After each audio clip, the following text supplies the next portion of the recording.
சிவத்தை உணர்வது அப்படிங்கிறது எளிதான விஷயமா கடினமான விஷயமான பல விதங்களில் அதை பற்றி பேசிக்கொண்டே போனாலும் இயல்பாகவே சிவத்தினுடைய அந்த அருட்பார்வை அப்படின்னு சொல்லக்கூடிய திருவருட்கருணை நம் மீது விழுகிறது அப்படிங்கும் போது நம்மால் அதை உணர்ந்து கொள்ள முடியும் அப்படிங்கிறது தான் மாறாத விதி. பொதுவாகவே நமக்கு எண்ணங்கள் உண்டு. என்னன்னா, எத்தனை ஆயிரம் கோடி பேர் இருக்கின்ற சூழ்நிலையிலே சிவத்தை பற்றின தேடுதல் எத்தனை பேரிடம் இருக்கிறது அப்படின்னு கேட்டால் அது ரொம்ப சொற்பம் அப்படின்னு சொல்லிட்டு போயிடலாம். சில ஆயிரம் சில லட்சம் பேர்களிடம் சிவத்தை பற்றின உண்மையான தேடுதல் அப்படிங்கிறது இருக்கும். ஏன் அப்படின்னு ஒரு கேள்வி வருதில்ல, சொல்லவில்லை, புரிதல். ஏன்னா எப்போவுமே படிப்பு அப்படிங்கிறது அவனால் ஆரம்பிக்கிறது தமிழை பொறுத்தளவு. அது முடிகின்ற இடம் வெகு தொலைவில் இருக்கும். தமிழ் எவ்வளவு ஆழமானதோ அதே போல அதை விட பன்மடங்கு, நம்ம ஒப்புமையெல்லாம் பண்ண முடியாது சிவத்தை, இருந்தாலும் சொல்லும்போது பல கோடி மடங்கு ரொம்ப நுட்பமானது அப்படின்னா அந்த சிவத்தினுடைய ஆற்றல், சிவம் அப்படிங்கிற விஷயம். சரி, இப்போ ஆரம்ப புள்ளி எதுவாக இருக்கும் அப்படின்னா சிவத்தை பற்றிய நமது தேடுதல், நாம் சிந்திக்க ஆரம்பிப்பது சிவம் என்றால் என்ன அப்படிங்கிற விஷயத்தில் ஆரம்பிக்கும் போது அது மெதுவாக அந்த தேடுதலை ஆரம்பிக்கும். ஏன்னா மதங்களிலே கடவுள்களை அவர்கள் வழிபடுவார்கள்.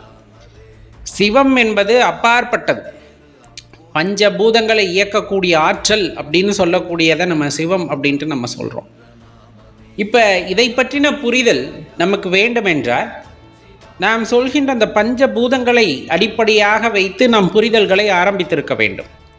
இவற்றின் இயக்கங்களை நம்மால் உணர்ந்து கொள்ள முடியுமா அப்படின்னா அவ்வளவு எளிதல்ல. இப்போ வேதியியலிலே பல ஆராய்ச்சிகள் செய்கிறார்கள், இருக்கின்ற தனிமங்கள் சேர்மங்களை எல்லாம் ஆராய்கிறார்கள். அதே போல் மண்ணியல் சார்ந்து சில ஆராய்ச்சிகள் நடக்கும், காற்று சம்பந்தமான ஆராய்ச்சிகள் நடக்கும், நெருப்பு சம்பந்தமாக ஆராய்ச்சிகள் நடக்கும், ஆகாயம் சம்பந்தமாக நடக்கலாம். இந்த மாதிரி தனித்தனியாக நடக்கலாம். இவற்றிலெல்லாம் ஏதேனும் ஒரு முடிவுகள் வருகிறார்களா அப்படின்னா கிடையாது. அதனுடைய தன்மையை இங்கு வைத்து நம்மால் சொல்லிவிட முடியும். பூமியிலே இந்த ஆற்றல் இவ்வாறு செயல்படுகிறது அப்படிங்கிறத ஓரளவுக்கு கணித்திருப்பார்கள். இன்னும் அதை மேலும் மேலும் கணித்து கொண்டே தான் இருக்கிறார்கள். இப்போ பஞ்சபூதங்களின் சேர்க்கை ஒவ்வொரு இடத்திலும் ஒவ்வொரு மாதிரி இருக்கிறது. உங்களுக்கே நல்லா தெரிஞ்சிருக்கும். பஞ்சபூத சேர்க்கை தான் நம்ம உடம்பு. இந்த பஞ்சபூத சேர்க்கை தான் நீங்கள் பார்க்குற எல்லா விஷயமே, வீடாகட்டும், மாளிகை ஆகட்டும், நீங்கள் எதை பார்த்தாலும் பஞ்சபூதத்தின் சேர்க்கை. அதிலே ஒரு பூதத்தின் ஆதிக்கம் அதிகமாக இருக்கிறதா அதன் தன்மை அங்கே அதிகமாக இருக்கும். இப்போ நம்ம எந்த விஷயமா இருந்திருக்கலாம், நீங்கள் எதை எடுத்துக்கிட்டாலும் ஏதேனும் ஒரு தத்துவத்தின் கூறுகள் ஒரு பொருளிலே அதிகமாக இருக்கிறது அப்படின்னா அதனுடைய பிரதிபலிப்பாக பொருளானது அங்கே இருக்கும். அவ்வளவுதான், ரொம்ப முக்கியமாக சொல்லப்போனால்.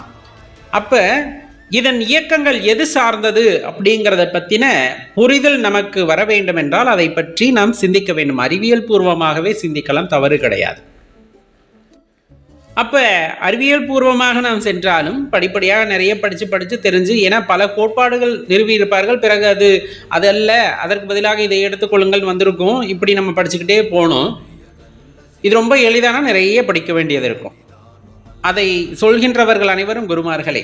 இப்போ அறிவியல் சம்பந்தமாக சில விஷயத்த சொல்கிறாங்க, அவங்கள குருவாக ஏற்றுக்கலாமா அப்படின்னா எவர் உண்மையை போதிக்கின்றாரோ அவர் குரு தான். அப்படித்தான் நாம் எடுத்துக்கொள்ள வேண்டும்.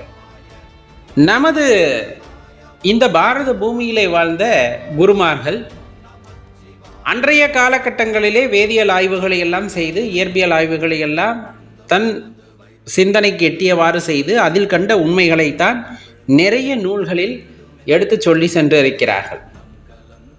அது எல்லாம் ஓலைச்சுவடிகள் இன்றளவும் நம்மிடம் இல்லாமல் இருந்திருந்தாலும் வாய் வழியாக சொன்ன சில விஷயங்கள், சில எஞ்சிய விஷயங்களின் மூலமாக நாம் உணர்ந்து கொள்ள வேண்டியதற்கு இன்னும் சித்த மருத்துவர்களாகட்டும், சித்த மருத்துவமாகட்டும் நிறைய விஷயங்கள் எஞ்சியது தான் இப்போது கிடைத்திருக்கிறது என்று நமது முன்னோர்கள் நமக்கு சொல்லி இருக்கிறார்கள் இல்லையா? ஏன்னா எல்லா விஷயங்களும் அவ்வாறே கிடைத்து விடுவதில்லை. உருவ மாற்றம் பெறுகின்றன, கருத்து மாற்றம் அடைகின்றன. இந்த மாதிரி நிறைய விஷயங்கள் இருந்தாலும் ஒரு சில விஷயங்கள் வாயிலாக வரும்போது இந்த பஞ்சபூதத்தினுடைய சேர்க்கை, அதனுடைய இயல்பு, இதை பொறுத்துத்தான் உடலிலே மாற்றம் ஏற்படுகிறது, இந்த பூமியிலே மாற்றம் ஏற்படுகிறது, இந்த பிரபஞ்சத்திலே மாற்றம் ஏற்படுகிறது. அப்படின்னா இந்த மாற்றத்தை ஏற்படுத்தக்கூடிய அவ்வாற்றல் எவ்வளவு பெரியதாக இருக்கும் அப்படிங்கிற சிந்தனை நமக்குள் வந்துவிட்டால் சிவத்தை பற்றின தேடுதல் அதீதமாகும்.